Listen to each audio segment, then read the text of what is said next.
Assalamualaikum warahmatullahi wabarakatuh. Thank you so much for giving me questions, everyone. My name is Rania Refa Aisyah with student number 2313042015. Now, I will be answering 5 selected questions from my previous video about understanding the use of linguistic repertoire. Okay, so the first question is question from Malfa Ivana. The question is, can you think of an example from your own life where you had to switch languages or language styles depending on the situation? And what influenced that choice? The answer is yes. I often adjust the way I speak depending on who I'm talking to and what is the situation. For example, when I talk to my teacher, I usually try to speak more polite and formal. I'd say something like, "Excuse me, ma'am, may I ask a question?" and so on. I avoid using slang or casual way because I want to sound respectful. But when I'm with my close friends, I'm way more relaxed. I usually mix English and intonation, and I don't really think too much about grammar or anything. I'd say things like, "Bro, I'm so tired sama tugas," or "Let's just keep it, I'm done." We just talk in the way we feel really comfortable. And there's also one special case when I talk to my aunt. She is the one in my family who studied abroad, and I usually speak English with her, especially when I'm curious about something related to the outside world, like jobs overseas, international culture, or just how life is in other countries. I like asking her random questions, and we end up having those deep or interesting conversation in English. So as we can see, what influenced the way I talk is definitely the person I'm talking to, how close I am to them, the topic, and the situation. Second question is from Satriani. From the different participants you analyzed, was there any specific example of language use of switching that surprised you the most? Can you explain what about their language habits stood up to you? What do you think this habit tells us their cultural background or social environment? Actually, there is one example that really stood out to me, which is the person's 5 answer. She said that she rarely uses formal English at home and usually just mix English with her native language when talking to her sister. It is simply because her sister doesn't really speak English that well. I found that really interesting, and honestly, I could relate to it. I like how she really pays attention to who she's talking and changes how she speaks based on that. It shows that she's not just thinking about herself but also making the other person feel comfortable and included.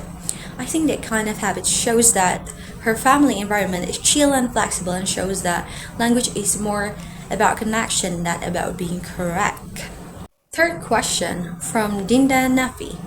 What if one participant doesn't adapt their language to different social contexts? Would that be a violation of norms or a form of identity assertiveness? I think it could be both, depending on the situation. Sometimes, if someone doesn't change how they speak when the context clearly calls for it, like if they use really casual language in a formal setting, it might be seen as a violation of norms. People usually expect us to talk differently in serious situations compared to how we speak with close friends. Every situation has certain social rules we kind of follow without even realize. So if someone ignores those rules, they might make conversation feel awkward and lead to misunderstanding. But also, I think some people don't change their way of speaking because that is just who they are. They want to keep their speech style the same no matter where they are, maybe because it's how they express their identity. So I don't think it's always a bad thing. Fourth question from Nashwa Sabita. How do the 3 components of Haim's speaking model, setting, norms, and genre, help in analyzing linguistic behavior? Provide an example from the participant to support your answer. I think these 3 components really help us understand how and why people speak differently depending on the situation. Like, setting is basically where and when the conversation happens. It affects how someone choose their words. For example, you will probably speak differently in a classroom than at home with friends. The norms are like the social rules or expectation. So in some situation, being polite or using formal language is expected. And genre is the type of speech. It's just like whether it's casual speech or maybe an interview. One of my participants, person 2, gave good example. She says she used formal language with teachers and strangers, but switches to casual talk and even slang when she's with her friends. It shows that she understands the norms and can adjust depending on the setting and genre of the interaction. So yeah, using these components help us break down someone's language use in a more detailed and realistic way. And the last question is from Mutiara Aja. Do you believe that mixing languages can hinder effective communication, or does it enhance understanding in certain situations? Explain your view. Honestly, I think mixing languages doesn't always make communication harder. In fact, in many cases, it can make it easier and more natural flow, especially here in Indonesia, where a lot of people are bilingual or even trilingual. Switching between languages is super common here. Sometimes a word or phrase just feels natural to speak in English, or maybe easier to say in Indonesia.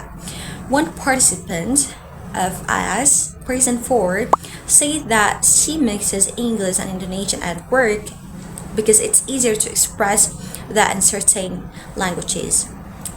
It's not because she wants to show up her language's ability, but just to make the conversation easier. Of course, if you are in a really formal situation and talking to someone who doesn't understand the other language, you have to consider it and be more careful. But in everyday life, I think mixing languages can actually make the conversation feel more relatable and personal. Thank you. Assalamualaikum warahmatullahi wabarakatuh.